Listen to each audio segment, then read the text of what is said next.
It's another edition of Head On. Hello, I'm your host, Ian Holmes, and discussing today the city's strategy here in Nanaimo of housing the homeless or those at risk of being homeless here in Nanaimo. It's been a strong initiative with the province of British Columbia and the city of Nanaimo over the last number of years. It's gotten some positive reviews and also some criticism from some members of the community here in Nanaimo. And to discuss that and how the program's going and where it goes here in the future, the city's social planner, John Horn. John, thanks so much for joining me here in the studio today. Thank you for having me, Ian. It's certainly an ambitious project. There's a number of projects on the go. On Wesley Street, opened up in November. On your screen right now, a beautiful facility that's now housing a number of people, nearly 40 as I understand. And also, here's a little shot here of the map of the 4 that are under construction or about to be complete in Nanaimo, scattered throughout the middle, and also the north end, one which is on Uplands Drive, and the construction scheduled to get underway sometime in August. And John, let's talk a little bit about the strategy and just how successful it has been. People have a lot of opinions all over the city on how it's gone, but from your vantage point, how's this program worked so far? Well, I think it's been quite successful. When we wrote that strategy, we knew that there was a pretty significant capital cost associated with this. This is new construction, multifamily. They're fairly big projects and relatively expensive. So we knew that we were going to have to seek a partnership in order to make that kind of thing a reality. And so we've been successful in that. So we didn't know that heading in, that we were going to be getting the capital for this from the province, but we did. And so that's really been a big key part of this. So as a result, buildings are going up, people are being housed, and in that sense, it's been really quite successful. Right, so 4 projects, as I mentioned, that are under construction or that are built, and that equates to about 128 units in the pipeline right now. So when you look at the number of people that have been housed, John, are you reaching out to the people, the clientele that you're looking to house to get these people that are homeless or on the risk of being homeless and getting the help that they need? Absolutely. We identified a couple of key constituencies, if you will, and one of the things we said was we wanted to really tackle chronic homelessness, and that's for people who are long-term. It's a long-term condition for them. They've been homeless for a long time. That was really the key part of the strategy, was looking at how do we get those folks into housing and maintain their housing. And so that's really been a big part of that. Is the Wesley Street project, for example, has taken a number of people who are frequent users of the shelter system and frequently at the emergency shelters throughout the winter and the summer months. We've now provided permanent supported housing for them. So in that sense, that we've targeted a really key part of the homeless group and made housing available for them. Another example would be the Tillicum project, which is up on 10th Street. That group is aimed specifically at urban Aboriginals who are at high risk of homelessness, and that's been a very successful project as well, because there's 18 units of housing now in that project for Aboriginals who are off reserve or living in the urban environment. So those are 2 key groups that we focused on in this housing strategy, and so far we've provided some housing for a good chunk of them. So that's been really great. And to be clear, this is all permanent housing, right, John? It is. This is for people who, it's not temporary or transitional or just a couple of nights. This is for people who could potentially live for a long time. So permanent supportive housing. They don't have the feeling they're going to be evicted any day now or anything like that. So they stay until they themselves make the choice to move on to market housing or some other form of accommodation. I'm really interested in the support services side of things, John, and this is wet housing, so folks that have mental health and addictions issues, they continue on with that, but there's support there if they need help to help live a healthier lifestyle. I'm really interested in that. Talk a little bit about that side, how the services are conducted. Do people, are they encouraged to, or is it just there? Are these services for the people that need the help? It's there if they so choose. Really the key, there's 2 types of services that people who live in these buildings would receive, and one is the direct contact with the staff who are working in the building. So we have on each one of these buildings 24-hour staffing presence, and it's usually 1 or 2 people who are working an 8-hour shift, and that goes around the clock. So those folks are there partly to manage the building itself, but also to be that kind of relationship with the clients, the people who live in the building. So really, I would suggest the strongest support for these folks is the people who work in that building, who know them, who are there every day, who they see every day. And that support can take a wide range of form, from referral to agencies like rehab facilities, if that's what the client's in the mood for, or they could be just simply nutritional supports in terms of making sure people are getting fed or they're eating proper meals, or even just that kind of psychosocial report, which comes from just really being there and listening and talking to the residents. So that's the in-house support, and that's available throughout the day and throughout the evening to anyone who wants to interact with staff, and staff are there to take opportunities to interact with residents. The second kind of support is a little more, if you will, clinical, or a little more sophisticated in terms of its actually clinical services that are delivered to the residents. One example might be physiotherapy, or another might be medical care, or another might be psychiatric nursing care, or helping people manage mental illnesses, etc. So that comes into the building from the outside, because it's a fairly expensive set of services, and quite intensive. So they come into the building and work with the residents in the building. So there's that. Thirdly, of course, the staff and the support teams will help those residents access services that are just in the community.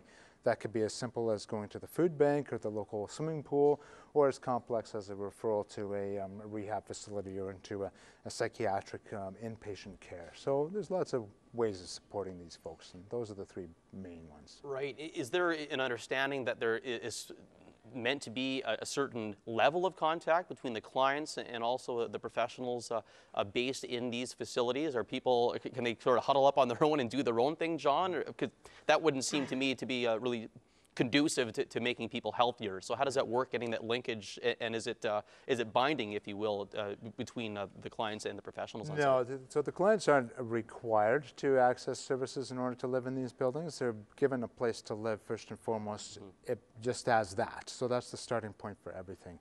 So of course every staff interaction is aimed at helping these individuals gain better health, physical and mental health, as well as addressing issues of sobriety and how they live in the world and those sorts of things. So really the key for that is that while these folks are living in these buildings, they will be in close contact and in regular contact with service providers.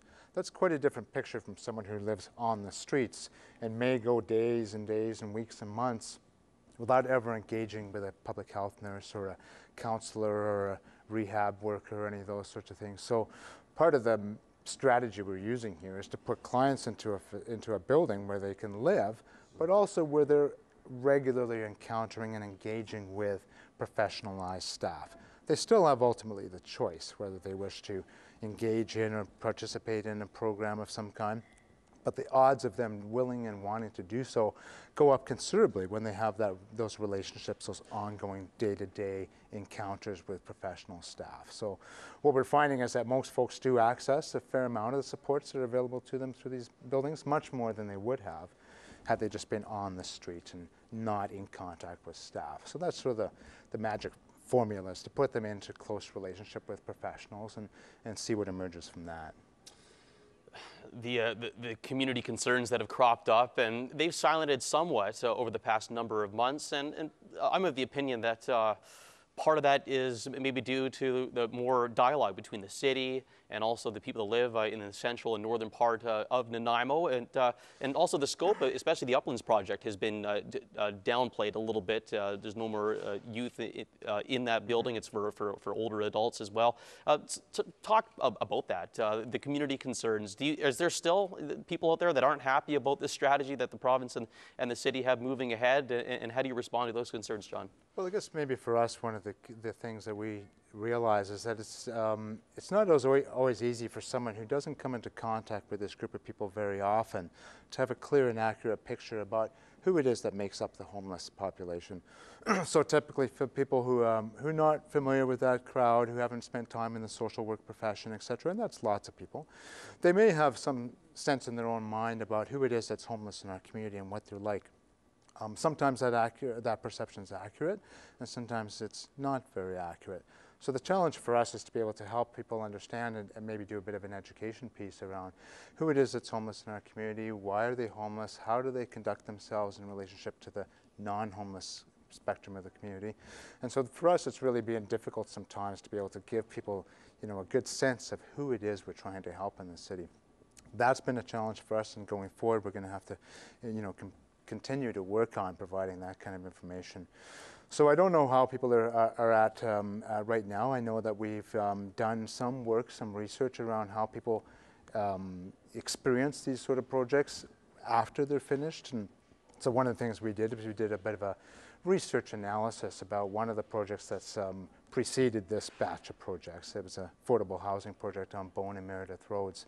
So we went to that neighborhood 2 years after the completion of that project. So it's been up and running for 2 years now. And we said, you articulated a number of concerns when this came up for discussion in the community. And now what we're seeing is the concerns that you raised before it was built, have they in fact shown up in your neighborhood? Have they manifested? Did it come true, your concerns?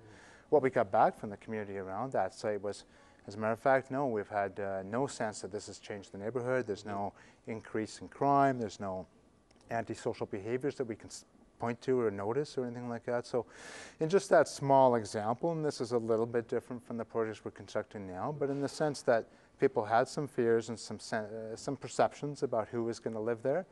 After the project was up and running and people have been living there for a couple of years, they were like, oh, our perception was quite different from what we actually experienced on a day-to-day basis living next door to this facility. Yeah. So that's an interesting insight, I think, to how these might roll out. Yeah, and from the outside looking in, you have people with mental health and addictions issues who are before in unreliable housing environments, some of them on the street, and now they're in a more contained, safe environment. So I could see how that may lead to more of a safer mending in with the community from that level. But still you have people that are, you put them in to the north end of Nanaimo, for example. That seems to be the most concerned citizens of Nanaimo, the most vocal group. Is there still some work on that end to you having people in one area in North Nanaimo, right beside Dover Bay Secondary School? How does the city work with that when that project comes online, opening up likely this fall? Will you be closely maybe spending a little more attention on that particular project to see how that blends in with the community, John? Yeah, just to correct, potentially opening next fall as construction starting this fall. So what we do with these particular projects and with all our projects really is we work quite closely with the social service provider. In the North End situation, the provider is Pacifica Housing based out of Victoria. They have quite a number of these projects up there and they're very experienced. What we ask them to do when they begin housing residents in the building is they begin to engage with the local community and have a good neighbor sort of opportunity. So in other words, they're open and available for feedback from the community as the project gets up and running and over time. So we expect that the providers then will pay sharp attention to anything brought forward to them by the local community in regards to the operation of the facility. Our role really is to support the provider and to support the community in addressing any concerns that are raised. So I'll just give you a very concrete example. If, for example, the people are saying, we see an increase in litter in the neighborhood as a result that we think of this facility coming into place, then we would work with the provider to address issues of how we might contain any litter within the facility, how we might actually encourage the residents to pick up after themselves if they are dropping litter, how we as a city might improve our street cleaning performance so that we address that. So really working with the provider and the community, and our job is to be problem solvers, is to identify the issue, come up with a solution, and support the parties in executing that solution. So that's how we would roll that out, and the provider would be the key point of contact for the neighborhood. Lastly, John, just talk a little bit about the strategy and when it will be complete. It could extend a little bit more beyond the current realm, couldn't it? Mm-hmm.